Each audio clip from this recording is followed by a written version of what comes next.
C'était un film qui suivait plus le quotidien du village, en fait, dans la première écriture, un kaléidoscope de personnages, etc. Mais il a tout de suite été intéressé par l'idée de repartir sur ce territoire-là.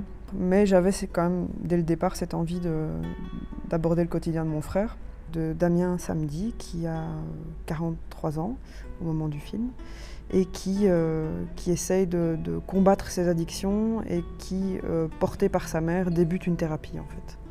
Et donc on suit cette thérapie et on rentre finalement avec lui dans une introspection de l'enfance, de son passé, des débuts de son addiction et on approche le pourquoi. C'est vraiment une envie de collaboration et une envie de prendre toute cette matière sombre et d'en faire quelque chose de lumineux et de solaire. Et j'espérais à l'époque arriver à faire quelque chose de... un film qui parle d'une chose intense de manière légère, quoi. Si je te fais ton jardin, tu me donnerais 20 €. Et Allez. si tu fais un jour, quoi, je te donne les 20 comme d'habitude maintenant. Et puis alors après, tu oublies, le lendemain tu reviens me demander pareil. Ma mère s'est ajoutée à l'histoire, en fait. Parce qu'en filmant beaucoup mon frère, je me suis rendu compte que les séquences que je faisais où ma mère intervenait, mon frère était beaucoup plus à l'aise. Ce que j'ai trouvé intéressant, c'était d'aborder l'addiction à travers la relation mère-fils et à travers le lien de famille. On balance un peu entre ces deux personnages. Je crois que c'est un peu subjectif. Certaines personnes diront que le personnage de la mère est plus fort, et puis d'autres diront oui, mais moi je suis vraiment dans la pensée, dans le cheminement de Damien. I smile when I'm angry. I cheat and I lie. I do what I have to do to get by. But I know what is wrong and I know what is right. I'm a master of truth in my secret life. Mais la réflexion après avoir vu le film, c'est du côté de ma mère, je pense qu'elle a été très surprise de la façon dont il arrive et de l'aisance avec laquelle il parle de son addiction et de ses problèmes. Et puis pour lui, le dérange, c'est de le voir dans ses moments les plus sombres et les plus faibles. Et vers cette conclusion, finalement, cette note d'espoir qui est finalement très réaliste, quoi.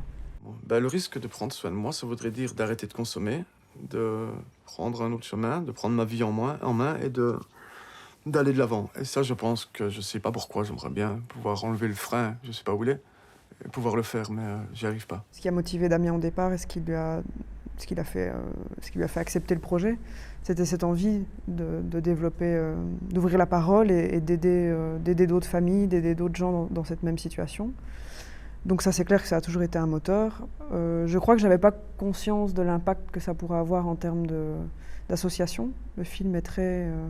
il y a un grand intérêt pour le film au niveau des associations, et ça, c'est formidable pour nous, parce que finalement, c'est le public qu'on a envie de toucher en premier. C'est évidemment les gens qui sont concernés. Comment tu le vis, toi? Très mal. C'est une grosse bêtise que j'ai faite et je ne supportais pas les toxicomanes quand j'étais plus jeune. Et là, j'en suis un et j'ai dû l'accepter. Je pense que je n'accepterai jamais. C'est d'ailleurs pour ça que je vais m'en sortir et que je suis ici aujourd'hui. C'est pas évident, du tout. Le naturel, il vient de plusieurs choses. Je pense qu'il vient des mois de préparation, des mois de repérage, des mois que j'ai passé, moi, avec une caméra à les filmer. Et donc à les habituer à avoir des conversations rythmées par la caméra aussi. La difficulté du sujet fait qu'on n'avait pas l'assurance en fait, que la parole serait libérée. La parole s'est libérée en cours de repérage et puis encore plus en cours de tournage. Donc c'était une façon pour moi d'écrire mon film au fur et à mesure et de faire une espèce de pré-tournage, des séquences en tout cas les plus importantes, et de m'assurer que juste moi, avec une caméra, je pouvais obtenir d'eux une libération de la parole et qu'on arrivait à aborder finalement les choses les plus sensibles. Quelqu'un qui m'a dit... C'est moi. Si.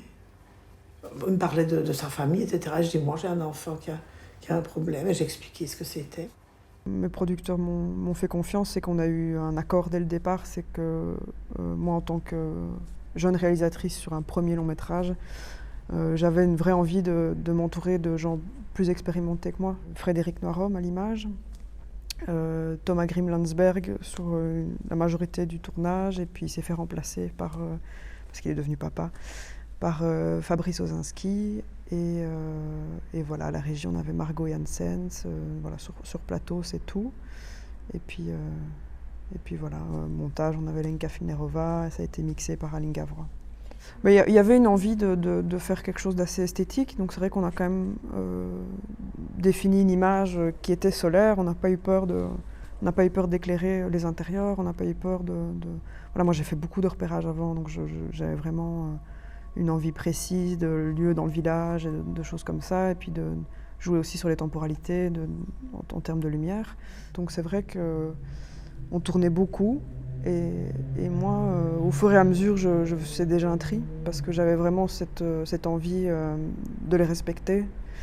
Je connaissais leurs limites, et je sais qu'eux, parfois, dans des discussions, disaient des choses qu'ils regretteraient après.